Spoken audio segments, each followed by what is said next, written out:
Bonjour et bienvenue dans Écoutez ça, le magazine d'actualité de Zitata. Aujourd'hui, on va parler de jeunesse et d'emploi et d'intégration avec mon invité, le directeur de la mission locale du Nord, Jean-Michel Loutobi. Bonjour. Bonjour aux téléspectateurs de Zitata TV. Merci Jean-Michel d'être là. Ça va? Avec plaisir, merci. Alors, je suis très heureuse de t'avoir sur le plateau parce que j'ai vu que tu faisais du cinéma avec la mission locale. Mais on va parler de ça tout à l'heure.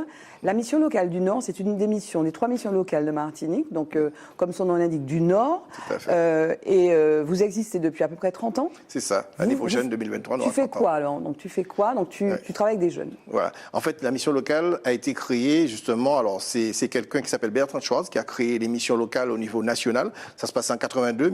François Mitterrand accède au pouvoir en 81, se rend compte qu'il y a un problème au niveau de la jeunesse et lance un rapport qui s'appelle le rapport Schwartz. Donc il demande à son Premier ministre, parce que Bertrand Schwartz menait une expérimentation autour de la jeunesse, donc une mission qui s'appelait mission locale.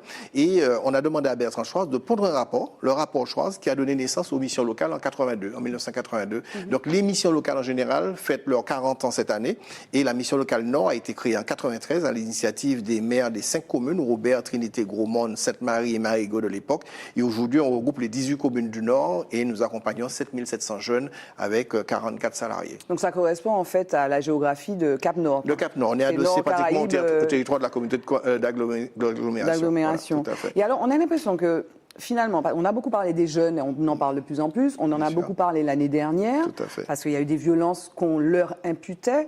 On a l'impression que dans ce créneau, donc emploi, intégration, insertion, employabilité, entre guillemets, il y a un écosystème qui est quand même très dense. Tout à fait. Par exemple, voilà, il y a d'autres, par exemple, les ateliers chantiers d'insertion, on en parle beaucoup. Tout à fait. C'est quoi la complémentarité finalement? Est-ce que vous amenez à la mission locale? Alors en fait, c'est vrai qu'une mission locale, on est vraiment, comment dire, on met en musique un petit peu tout cela. C'est-à-dire que nous sommes en partenariat aussi bien avec l'École de la deuxième chance, aussi bien avec le RSMA, que les centres de formation. Nous orientons les jeunes vers les ateliers chantiers d'insertion parce que nous croyons que ça peut être un bon tremplin pour un jeune de s'en sortir. D'ailleurs, avec les métiers du cinéma, justement, on essaie de changer encore et de permettre à des jeunes de connaître encore d'autres situations d'activité. Et nous espérons que demain, il y aura des chantiers d'insertion autour de ces métiers-là, autour de choses innovantes. Et nous sommes vraiment des partenaires privilégiés, notamment pour tous les centres de formation qui répondent aux appels d'offres de la CTM, mais aussi avec la DOM, parce que nous faisons partir des jeunes sur des formations ou des emplois à l'extérieur grâce à l'appui du dispositif de la DOM. Voilà, merci. Et puis, autour, nous positionnons aussi les jeunes vers l'emploi. Nous mettons en place tous les dispositifs. On l'a vu avec les contrats CIE, les contrats d'initiative emploi, on l'a vu avec les contrats PEC pour les collectivités. Nous avons mis beaucoup de jeunes en emploi, puisque le gouvernement, après le Covid, ou durant le Covid, s'est rendu compte qu'il y avait une difficulté d'insertion. Et on a mis en place ces dispositifs, ces contrats aidés, qui ont permis à beaucoup de jeunes d'avoir au moins une première expérience. Et c'est en ce sens que c'est vraiment extraordinaire. Donc nous sommes vraiment sur un champ assez large. Assez large. Donc vous êtes financé par l'État, donc la DETR. Voilà, la dette. Voilà. Vous êtes financé aussi par la CTM. Tout à fait, par la CTM. Et vous travaillez avec environ 7000 jeunes. 7700 jeunes inscrits, tout à fait. C'est pas 7000 depuis 30 ans, c'est 7000. Non, 7700 jeunes inscrits à la mission locale et à peu près entre 1000 et 1500 nouveaux jeunes qui s'inscrivent chaque année. Donc c'est énorme. Et à peu près 1500 à 1800 jeunes qui entrent en activité grâce à la mission locale, soit en formation, soit en emploi. En 2021, nous avons plus de 1500 jeunes qui sont entrés en emploi et près de 400 jeunes qui sont entrés en formation. Donc malgré le flux de sortie, nous avons un flux d'entrée qui ne nous permet pas, en tout cas, de diminuer de manière considérable le stock de jeunes que nous avons à la mission locale Nord. Alors, les jeunes, c'est un public très ciblé. Hein. Très ciblé, de 16 à 26 ans, jusqu'au 26e anniversaire. À partir de 26 ans, c'est le RSA qui prend le relais. Mais ces jeunes-là, ils ne sont pas indemnisés, par exemple? Alors, ils peuvent être indemnisés dans le cadre des mesures, voilà, dans le cadre des dispositifs. Par exemple, aujourd'hui, nous avons le contrat d'engagement jeune, le SEJ. Là, c'est vrai que le jeune, s'il s'engage à respecter les conditions de mise en œuvre du SEJ, ben, le jeune va percevoir 500 € par mois. Mais il y a une obligation quand même entre 15 et 20 heures d'activité semaine. Le jeune doit justifier de 15 à 20 heures d'activité semaine. Aujourd'hui, on ne veut plus donner de l'argent aux gens sans qu'il y ait une contrepartie. C'est bien. Donc, de plus en plus... c'est très bien, c'est très bien. On a eu le débat pour le RSA, là... Tout à fait. Alors, je reste persuadé que si on veut vraiment aider les gens, il faut les mettre en activité. Il faut leur donner, il faut leur rendre de la dignité. Alors, souvent, on pense qu'on aide les gens en leur donnant de l'argent sans rien faire. Ce n'est pas vrai. Si c'était vrai, ça se ferait ailleurs. Donc, je crois qu'aujourd'hui, on aide les gens à gagner en autonomie et gagner en comment dire, il faut vraiment que les gens soient autonomes et que les gens, c'est-à-dire que souvent, je dis aux gens, au lieu de donner un poisson, apprenons à pêcher. Apprenons aux gens à pêcher. Le travail, c'est la dignité. Le travail, c'est la dignité. Moi, je pense que c'est rendre la dignité aux gens. Et alors, pourquoi cette file active, comme on dit, ne désemplit pas? Donc il y a des difficultés structurelles, un petit marché, etc. Mais ton analyse, c'est quoi, Jean-Michel? Disons qu'aujourd'hui, on a trop peu d'entreprises qui se créent sur le territoire. Même si il y a beaucoup quand même. Alors il y a beaucoup de petites entreprises, mais nous n'avons pas de structure pour absorber 200, 300, 400 personnes. Ça n'existe pas. Ou ça existe très très peu. On a la chance d'avoir une structure comme ça de temps en temps, un centre commercial qui se crée et puis on embauche massivement des gens. Mais malheureusement, nous avons beaucoup de petites structures avec 1, 2, voire 3 salariés, ou souvent le chef d'entreprise seul qui crée et qui fonctionne tout seul. 90% du tissu économique est composé de TPE, de très petites entreprises. C'est pas un hasard. Ça correspond à la taille du marché. Mais ce qu'on aimerait, c'est offrir d'autres chances à nos jeunes. Et c'est pourquoi nos jeunes, ils partent vers ceux qui peuvent leur offrir des champs très larges. D'ailleurs, on dit à nos jeunes de se former, d'être performants. Un jeune, moi j'ai encore en mémoire, un jeune qui avait fait une formation, il était ingénieur en pétrochimie. Il arrive en Martinique, il veut travailler avec un diplôme d'ingénieur en pétrochimie. Je dis, mais tu ne trouveras rien avec ça, à part travailler à la Sahara, mais tu verras que ce qu'on va te demander à faire est très inférieur par rapport à la valeur de ton diplôme. Ce jeune m'a écouté. Aujourd'hui, il est à Dubaï, il a 21 000 euros de salaire par mois. Et ce jeune, même s'il n'est pas retourné en Martinique, mais il revient de temps en temps en vacances, il a déjà construit ici et il a des projets pour la Martinique. Donc, je pense que ça aussi, ça permet le développement de notre territoire. Bien sûr. Et alors, parmi ces 7 000 jeunes que tu accompagnes, que la mission locale accompagne, donc il y a l'aspect emploi, social, culture, formation. Formation. Donc c'est une approche globale. Est-ce qu'il y a, alors, j'imagine que ces jeunes de 16 à 26 ans, 7 000 personnes, ils viennent de tous les milieux. Tous les milieux. Est-ce qu'il y a qui viennent de milieux très difficiles et notamment qui ont des parcours chaotiques, qui auraient, je ne sais pas, qui auraient fait de la prison et du trafic, etc. Est-ce que c'est facile de sortir ou d'aider, d'accompagner ces jeunes qui, des fois, vous disent moi, je me fais 5 000 euros en faisant du trafic de drogue. Tout à fait, c'est clair. Est-ce que c'est facile de faire c'est jamais facile d'aider quelqu'un qui a déjà des a priori sur la vie. Non, mais c'est la réalité quand même. Mais c'est une réalité. C'est une réalité aujourd'hui. Excuse-moi, je t'interromps 2 secondes, Jean-Michel, excuse-moi. Aujourd'hui, on vit un règne de l'individualisme, du show-off. C'est pas qui je suis, c'est ce que je montre. Donc l'argent, c'est très important. C'est ça. Et puis, on voit les inégalités dans notre pays. Donc, ces jeunes-là, tu arrives à les accompagner? On arrive à les accompagner parce qu'en fait, à un moment, ils se rendent compte de la réalité. Parce que souvent, nos jeunes, ils regardent les clips avec de l'argent, des bijoux, bling-bling. C'est vrai, ça c'est joli, c'est très joli. Mais il y a une réalité qui est très simple et très vraie. Un jeune qui fait des bêtises, qui vend de la drogue et ainsi de suite, il peut en vendre, c'est vrai, il peut gagner bien sa vie, mais il y a ce risque case-prison. Moi, j'ai des jeunes qui font... Maintenant, c'est quasiment aussi. C'est ça, il y a quasiment aussi. Alors, j'ai beaucoup de jeunes qui font justement le va-et-vient entre la prison, l'activité hors prison, mais malheureusement, si le jeune veut s'en sortir... Il faut qu'il parte. Soit il faut qu'il parte quand il a fait la prison et qu'il a du mal à sortir de ces milieux-là, parce que j'ai encore plein d'exemples. J'ai un exemple d'un jeune qui a fait la prison et qui me disait au centre pénitentiaire, monsieur, si vous voulez vraiment m'aider, aidez-moi à partir, parce que je ne sais pas dire non aux copains qui me disent, allons faire des bêtises. Donc, j'entends ça aussi. Et ce jeune, on l'a aidé, il nous a envoyé un petit mot quelques années après, en nous disant qu'il avait réussi à partir grâce à l'action de la mission locale et de la DOM. Il avait un emploi et qu'il s'était marié, il avait un enfant. Moi, je dis, c'est extraordinaire, parce que c'est ça qu'on doit faire. On doit accompagner les gens, on doit accompagner les parcours de vie, on doit aider les gens à sortir du marasme et des difficultés qu'ils connaissent. Et ces difficultés-là il y a 36 000 jeunes, mais il y a aussi 36 000 situations. Et à chaque situation, je ne fais pas de copier-coller, à chaque situation, il y a une réponse adaptée. Vous êtes assez nombreux? Alors, on n'est pas assez nombreux, on n'est que 44 salariés. Mais c'est vrai qu'on se bat beaucoup. Moi, j'ai en ce moment une collègue qui est sur une mission locale, la mission locale directrice de la mission locale de Strasbourg, qui est en Martinique en ce moment. Elle a 7 000 jeunes comme moi. Et là, elle est à plus de 120 salariés. Moi, je suis à 44 salariés pour les 7 000. Elle me dit, comment tu y arrives? J'ai dit, déjà, je n'ai pas les moyens financiers pour pouvoir en avoir plus de salariés. Mais on essaie de se battre avec ce qu'on a. Et malgré la difficulté aussi du territoire, parce qu'en fait, l'emploi est très dur en Martinique.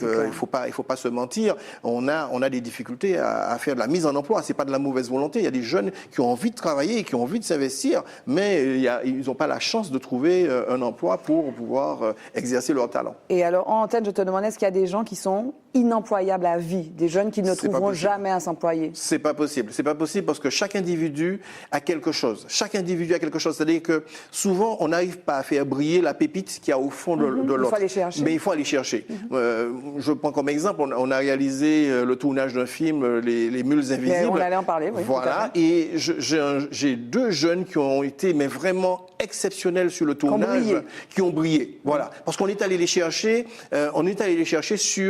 sur de la passion. Ouais. Et les jeunes, ils ont démontré qu'ils étaient capables de s'investir. On commençait le matin à 5h30. À 5h30, ils étaient déjà là. Le soir, on terminait à 20h. Ils étaient encore là. Et c'est ça qu'il faut qu'on arrive à faire. C'est faire briller les pépites qui sont là. Nous avons beaucoup de jeunes méritants, beaucoup de jeunes intéressants. Simplement, on ne les prend pas assez en valeur. J'entends encore des gens dire, ouais, regardez, inutile, là. Il n'y a pas d'inutile. Nous avons une place pour chaque individu dans cette société. Mais pour peu que chacun d'entre nous tendions la main à quelqu'un pour l'aider à réussir. C'est ça qu'il faudrait. Au lieu de critiquer, il faut donner la main, il faut aider. Il n'y a pas de gens inutiles. Je n'y crois pas du tout. Au contraire, j'ai vu plein de gens, ça fait 20 ans que je suis à la mission locale. Cette année a donné 20 ans que je suis arrivé à la mission locale. Et en 20 ans, j'ai vu plein de beaux parcours de jeunes et j'ai encore cette lumière en moi parce que j'ai envie d'aider encore des gens à réussir. En tout cas, toi, tu es passionné. Donc, je veux qu'on parle donc effectivement plus précisément des Mules Invisibles. Donc, c'est un film que vous avez tourné à la mission locale du 1er au 17 août 2022 avec un garçon qui est incroyable, qui est Chris Burton, qu'on a reçu, que j'ai le plaisir d'interviewer sur le plateau de Je le dis, j'ai encore des frissons. Il est extraordinaire. C'est quelqu'un que j'ai rencontré et qui vraiment dégage quelque chose. Oui. Il a pris un jeune sous ses ailes et il me dit, ce jeune-là, il va aller loin. Mais le jeune aussi a les mêmes considérations pour lui. C'est-à-dire que quand on sent que quelqu'un a envie de vous aider, de vous accompagner, vous aime pour qui vous êtes, ben, vous donnez le meilleur de vous-même. Le jeune, je l'ai vu briller et il me dit, t'imagines Jean-Michel, c'est la première fois que je fais un long métrage parce que j'ai déjà fait plein de courts-métrages. Chris dit ça. Chris Burton qui dit ça. Et qui dit, ce jeune-là, je l'ai vu grandir du premier jour jusqu'au dernier jour de tournage. Il a grandi. Donc ils ont, par exemple, avec la caméra, ils ont ce qu'on appelle un follow focus. Donc c'est ce qui permet de faire le focus. C'est pas la caméra sur le point. Le jeune, il a pris ça en main. Tac, tac, tac. Il me dit, à un moment donné, je lui ai dit, gère. Et il m'a dit, quand j'ai revu les images après, le jeune a géré. Je lui ai dit, on est pris là, mon gars, gère. Et moi, je trouve ça extraordinaire. J'ai un autre petit qui s'appelle Gianni Aldo aussi, qui est preneur de son, qui a aidé un jeune qui s'appelle Mathias. Donc, le jeune qui était avec Chris Burton, c'est Willem.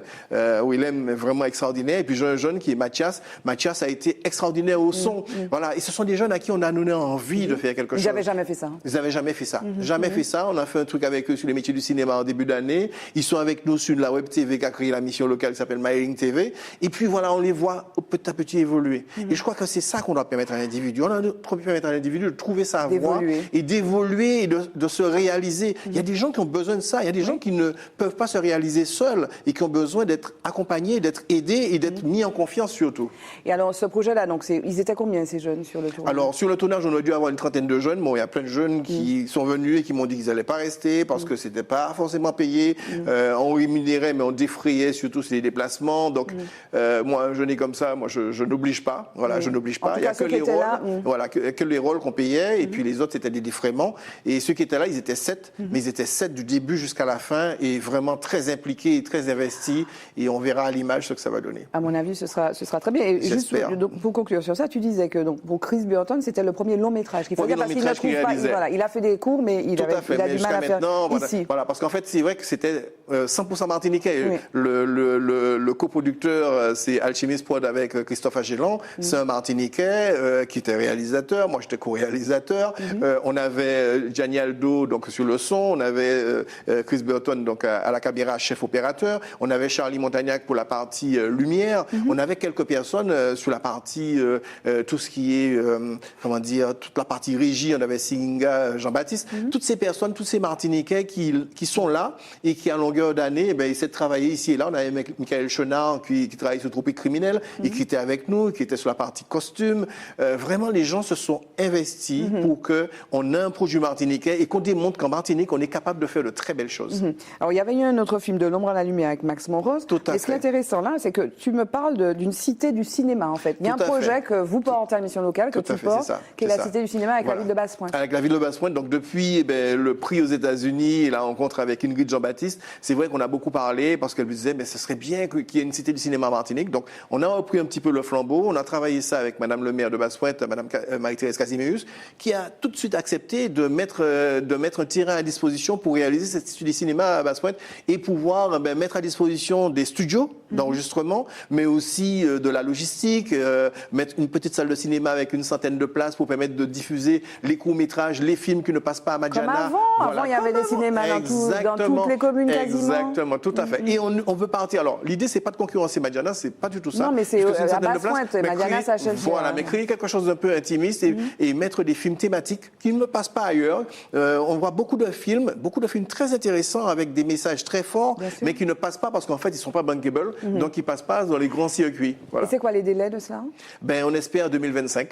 Okay. Donc on s'est mis un timing 2025, donc là on est dans les dossiers, on a déjà le terrain et maintenant c'est faire valoir les demandes de financement. Et Les Mules Invisibles, donc vous avez produit, vous êtes en post-prod, il sort quand ce film? En post-prod, alors on espère fin d'année parce qu'en fait on a mis une connotation, une petite couleur Noël, mais on espère quand même être sélectionné pour le festival. On est très ambitieux, on espère être sélectionné pour le Festival de Cannes. Et le Festival de Cannes c'est mai-juin, voilà, mai de l'année prochaine, donc ça se trouve, ça sortira en décembre 2023 après le festival, parce qu'en fait on nous impose au festival, on ne peut pas présenter un film qui est déjà sorti en salle.